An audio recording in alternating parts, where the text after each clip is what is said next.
తాలింపుని కూడా ఈ ఆలుగడ్డ టమాటా దీన్ని కొంచెం నేను ఇప్పటి మోడల్లో ఇప్పటి పద్ధతుల్లో నేను కొంచెం మసాలా పెట్టి చేసి చూపిస్తాను.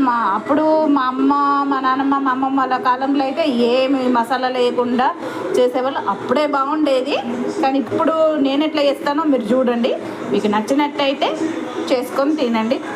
మస్తు అంటే ఇక అందుషాలు అదిరిపోతుందంటే ఇంకా చెప్పాల్సిన అవసరమే లేదు, తిని చూడాల్సిందే. ఇక నేనైతే గిన్నె పెట్టి నూనె పోసిన. ఇప్పుడు కొద్దిగా పచ్చిమిరపకాయలు బాగానే కాగింది, నూనె చిప్పట్టు ఉంది. కొద్దిగా పచ్చిమిరపకాయలు వేసినప్పుడు దూరంగా ఉండాలి, లేదంటే ముఖానికి మూతికి అన్నీ జిక్కుతుంది.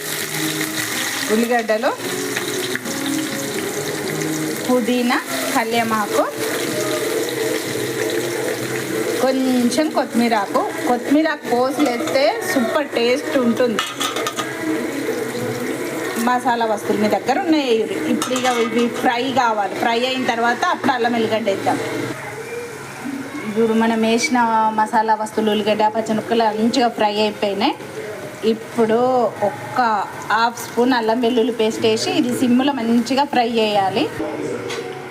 ఇప్పుడు మంచిగా అల్లం వెల్లిగడ్డ కూడా మంచిగా ఫ్రై అయిపోయినాయి. ఇప్పుడు ఇగో టమాటా వక్కలు వేసి కొంచెం పెద్ద మంట మీదనే మంచిగా మెత్తగా ఉడికియాలి.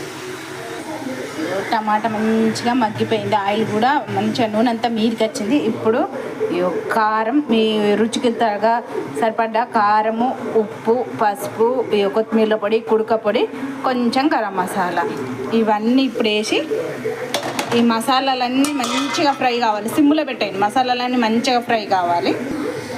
మసాలాలు కూడా మంచిగా గోలినాయి కదా.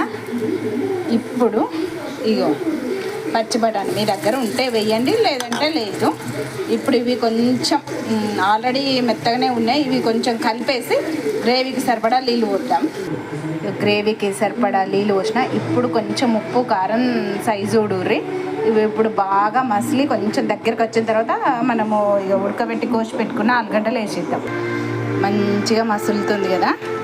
ఇప్పుడు మనము ఉడకబెట్టి కట్ చేసి పెట్టుకున్న ఆలుగడ్డలు వేసి మీడియం మంట మీద ఆయిల్ అంతా పైకి వచ్చే వరకు ఉంచాలి. ఇక దీన్ని మనం ఏం డిస్టర్బ్ చేయొద్దు.